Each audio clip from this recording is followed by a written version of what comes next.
Hello everyone and welcome to Language Booster TV, the YouTube channel which teaches you 3 languages for free and at once. Waha ikaze ku nshuti mukunzi umuyoboro wa YouTube witwa Language Booster TV, umuyoboro kwigisha indimi eshatu ku buntu. Those languages are English, Kiswahili and Kinyarwanda. Izi ndimi ni Icyongereza, ni Kiswahili ndetse n'Ikinyarwanda. Waha ikaze rero. Welcome to live discussion of today. Waha ikaze kuri live discussion y'uno munsi. Hanyuma, if it is your first time, niba aribwo bwa mbere uje kuno mu muryango wa Language Booster TV, waha ikaze kandi ndakwishimiye. You are warmly welcomed. Waha ikaze rwose wiyumvemo ikaze. So, I really know that there are many who wants to learn English. Ndabizi ko hari benshi bifuza kwiga Icyongereza and they do their best to achieve it. Kandi bakora igishoboka cyose kugira ngo iyo ntego yabo bayigereho. However, sometimes they get discouraged. Ariko inshuro nyinshi bacibwa intege n'uburyo iyo bagerageje kuvuga Icyongereza birangira nta kintu bakabona bagerageje kuvuga Icyongereza ariko bakisanga bakora amakosa. Sometimes you are discouraged when you try to speak English but end up with mistakes, and sometimes you get discouraged inshuro nyinshi ugasanga ucitse intege. Nshuti mukunzi, don't be discouraged. Nshuti yacu ntugacike intege. Learning is a long way. Kwiga ni uguhozaho, ni urugendo rurerure. You have to try and push. Gerageza, ugomba kugerageza kandi ugasunika, ugashimikira. You have to be persistent. Ugomba kushimikira. Don't be discouraged. Ntugacike intege when you make mistakes, igihe ukoze amakosa. I have not mentioned my name, ntabwo nigeze mbabwira izina ryanjye, but those who keep following us, ariko abakunze kudukurikira, they have already known my name, bamaze kumenya. So my name is Eric Bunani. My name is Eric Bunani. Izina ryanjye ni Eric Bunani, the language teacher, umwarimu w'indimi. I teach you English, bigisha Icyongereza, Ikinyarwanda ndetse n'Igiswahili and Kiswahili. For those who are in secondary school, especially abari muri secondaire by'umwihariko, those who wants to learn English for the first time, abashaka kwiga Icyongereza bahereye ubu and Kiswahili bahereye ubu, those are my learners. Abo nibo banyeshuri banjye. So, I really know that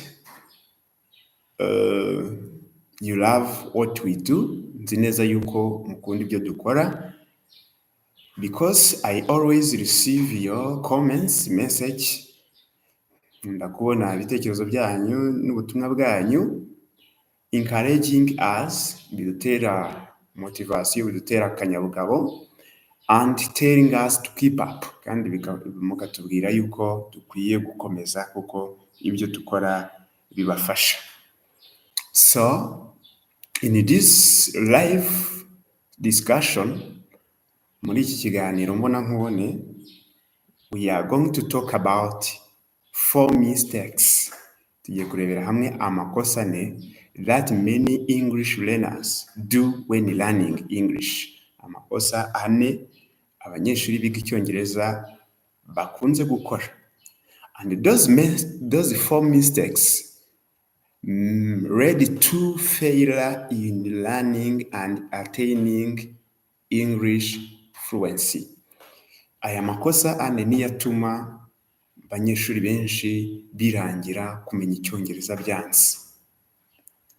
So dear viewer, wowe udukurikiye, nshuti mukunzi udukurikiye, avoid these 4 mistakes. Irinde aya makosa ane tugiye kurebera hamwe. What do you think these mistakes are? Utekereza n'amakosa ari ayahe? Watch until the end. Dukurikire kugeza dusoje. Write in comment, andika muri comment. Ask for question, baza ikibazo. Ask for help, saba ubufasha.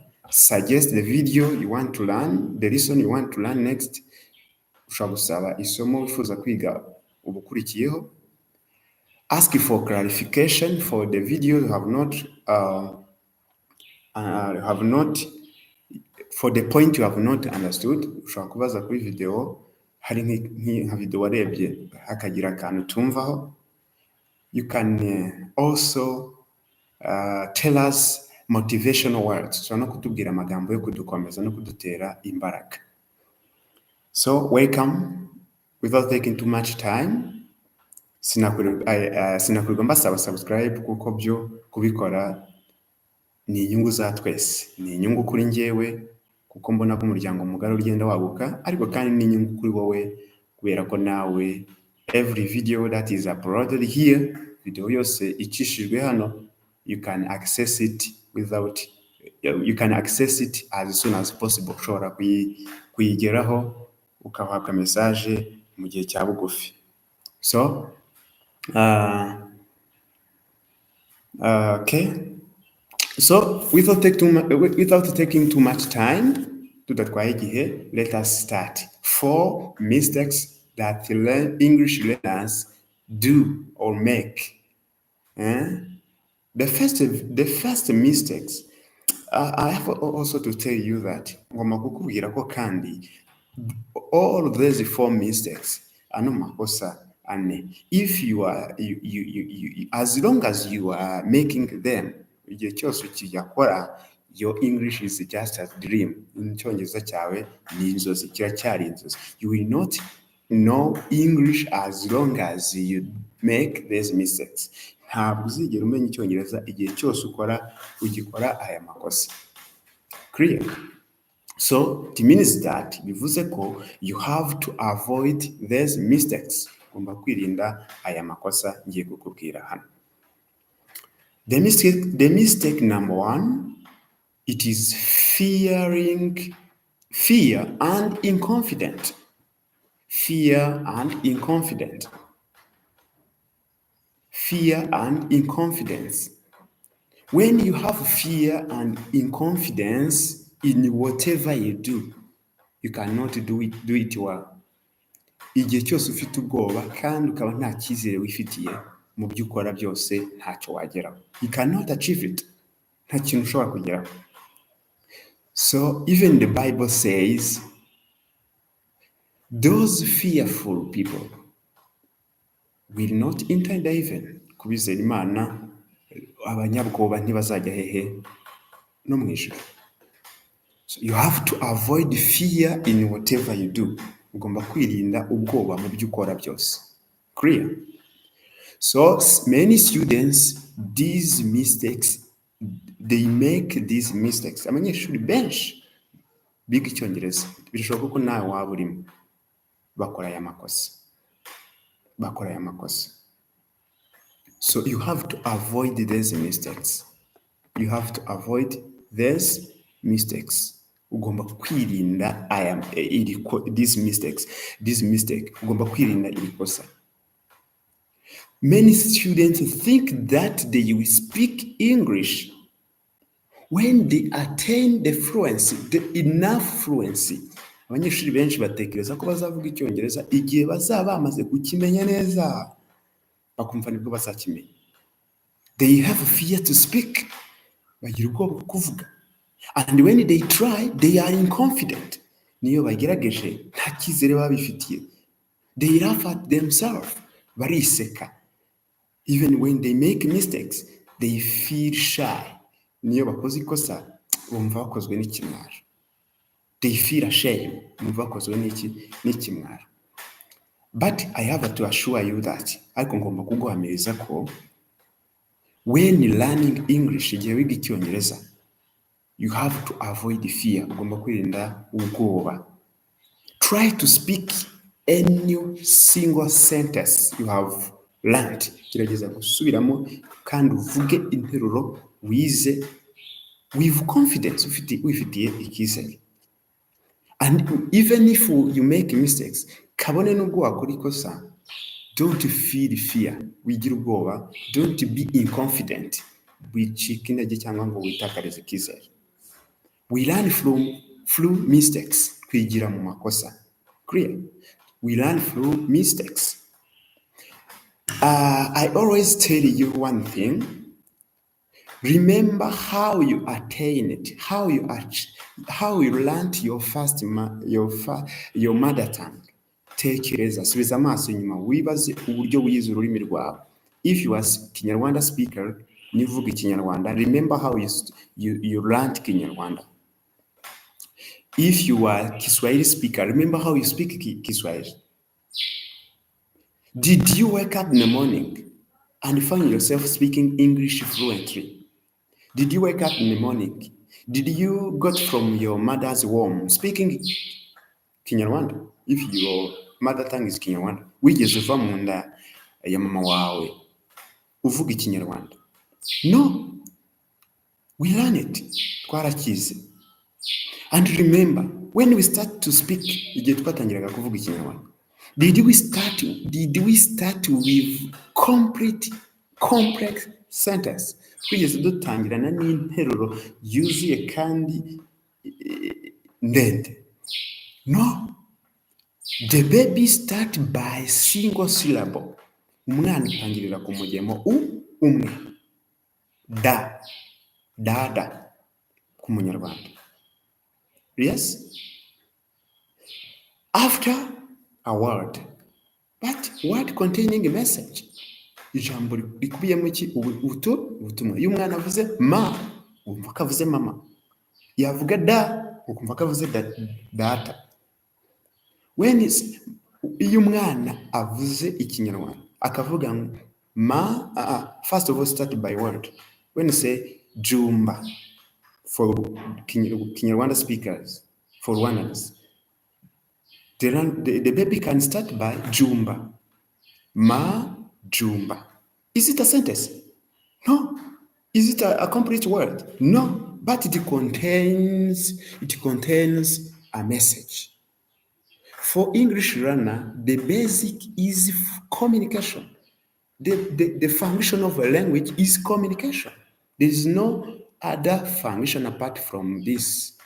Akamaro k'ururimi ni ukuganira, ni itumanaho, ni ikiganiro, ni ukurukoresha tuganira.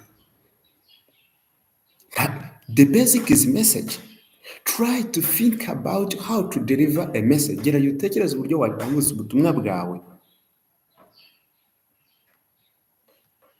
Even if you can use a single word, kabone nubwo wakoresha ijambo rimwe, but try to make your message clear. Gerageza ubutumwa bwawe bwumvikana. Don't fear. Start by single word. Wigira ubwoba, tangirira ku ijambo rimwe. If you know that to eat is nukurya, niba uzi ko inshinga to eat ari ukurya, niba ushaka kurya tanga message yawe ukoresheje iyo verb, kabone nubwo waba utaramenya kwisitondagura neza. For example, eat.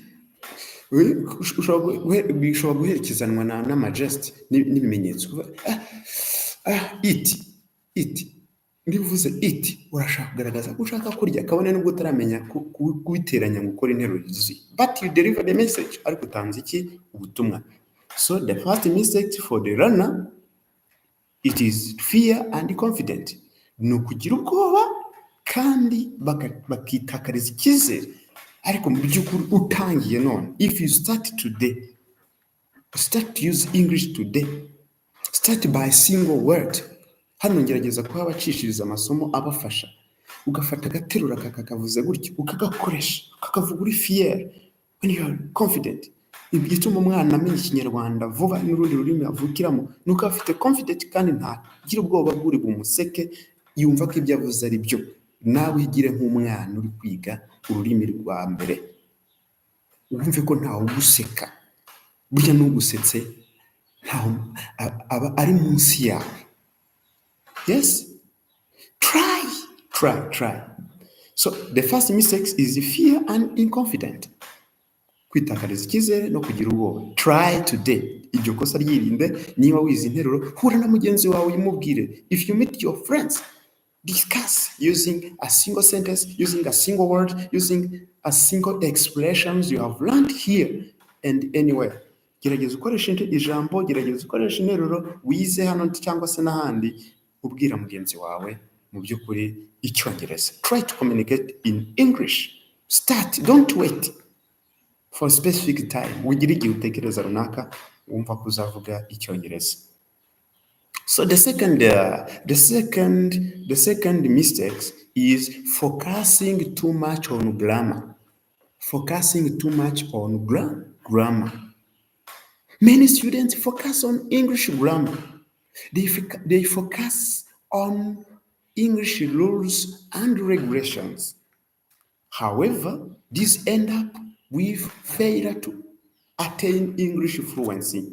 Abanyeshuri benshi bibanda ku kibonezamvugo cy'Icyongereza, English grammar, hano to present perfect babikora gute, hano mese.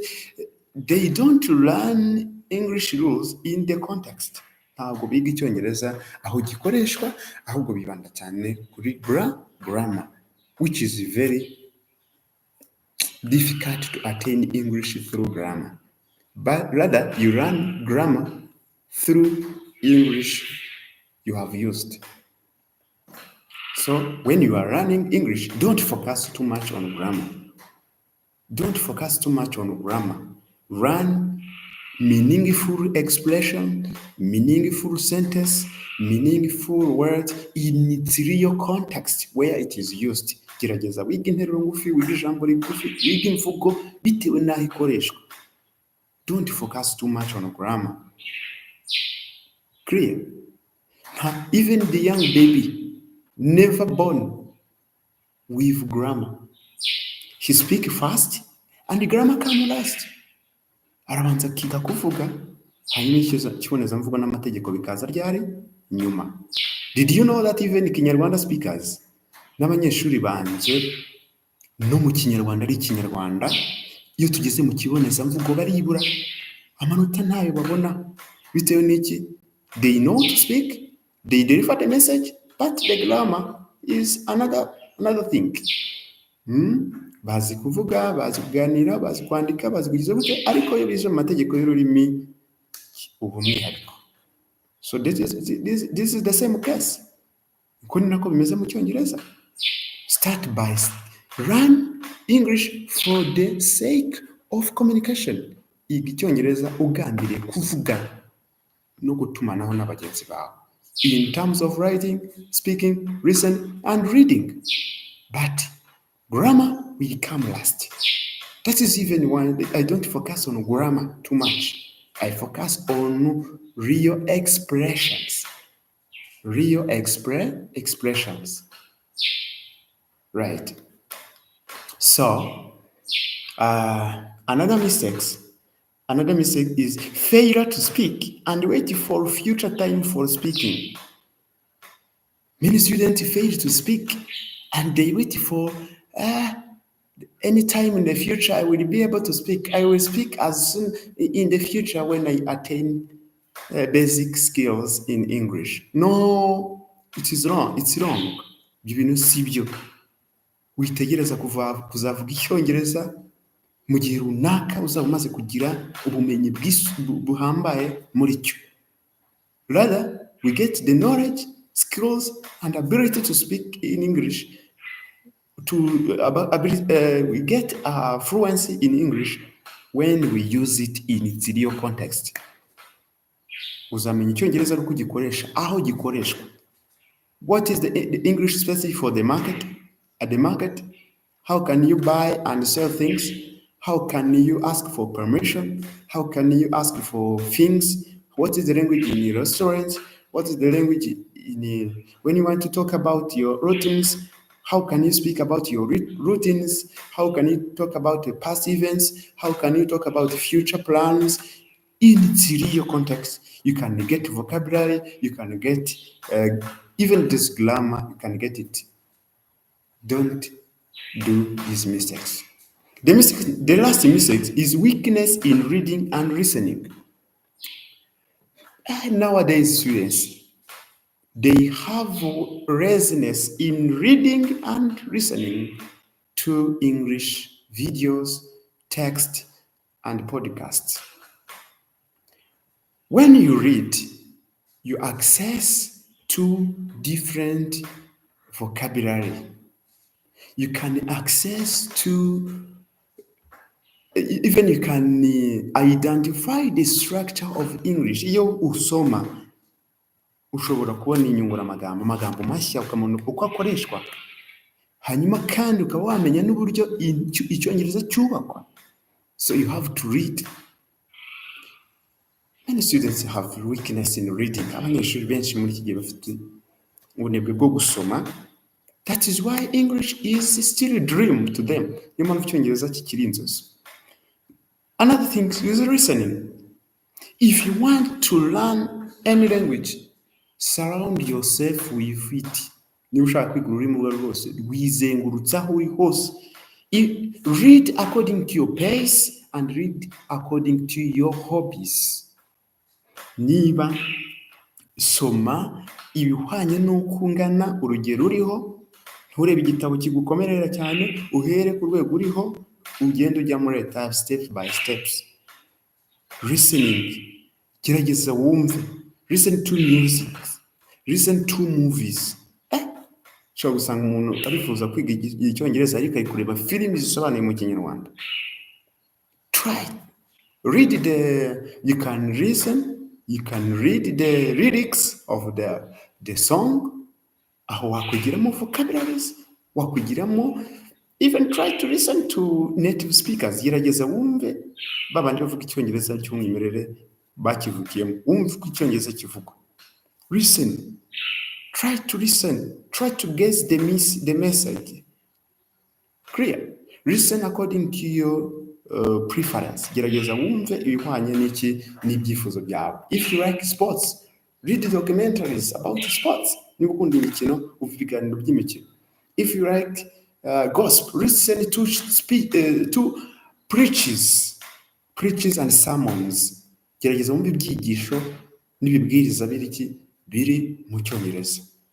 So these are 4 mistakes that many learners do and lead to failure in English proficiency attaining. Ibyo bituma abanyeshuri benshi bifuza kwiga Icyongereza batabigeraho. Number 1, let us try to review. The first mistake is fear and inconfidence. The second is focusing too much on grammar.